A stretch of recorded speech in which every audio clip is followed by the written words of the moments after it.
Welcome back, y'all. You know, Wade Bowen's music has generated plenty of buzz recently thanks to solid songwriting and his unique voice.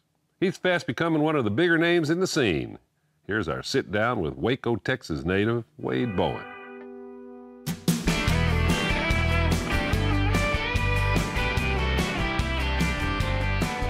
I really was kind of unsettled on what was going on with my career. I released Lost Hotel album, and then I just kind of wasn't real sure. And that was when they asked me, started asking me to come do a live at Billy Bob's, and I didn't feel like I was there yet. And so I wanted to get a couple more studio albums under my belt before I came in and did another live album. And we did that, and then it just kind of worked out perfect for me to do that album. It was just a great experience all the way around. I'm glad to be a part of the family. We didn't do a bunch of different nights, obviously. We did one night. And it's really cool to say that that one night we actually did play the best show that we've ever played.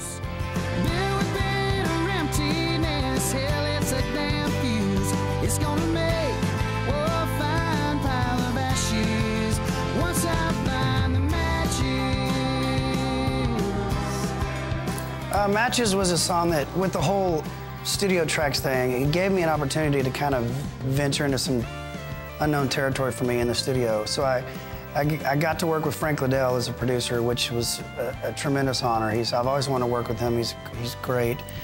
You know, I think Matches was the perfect example of me going in and trying a new sound, I really felt that song could be really cool and very different, unlike anything I've ever done before, and to kind of see what the new direction is going to be studio-wise for me from after the live album, you know, from here on out, the future of whatever it is I'm going to do next.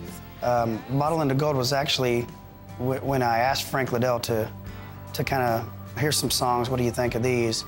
That was his favorite of all of them, and I was really shocked when he said that, because producers, you know, tend to hear things that you don't hear when you're inside the song. They kind of give you an outside perspective of it all, and I think people listening to that song and Matches and really hear something different and unique, and I was really worried if people were gonna get the studio tracks, get Bottle into Gold, if they were gonna embrace that new sound or not, because you never know if people are or not, and they really did. They were really overwhelmingly supportive of it. It's pretty cool.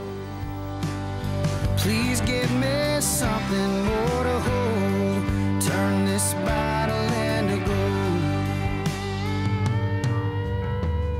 I pushed myself to write more. I made myself do it more than I ever have, because I wanted to treat 2010 as a really hard-working year, and not that the others hadn't been. I just felt like I could step it up when it came to songwriting and it came to diving into new things to write about. I've kind of noticed in my life, I'm pretty happy, and I'm very happy with my life, and there's not a whole lot of sad or depressing or BS to write about. So I'm having to venture into other territories to write, and that's pretty fun for me. I started writing some story songs and things that I normally never would have thought I'd be writing about. If we ever make it home, there'll be peace like we've never known.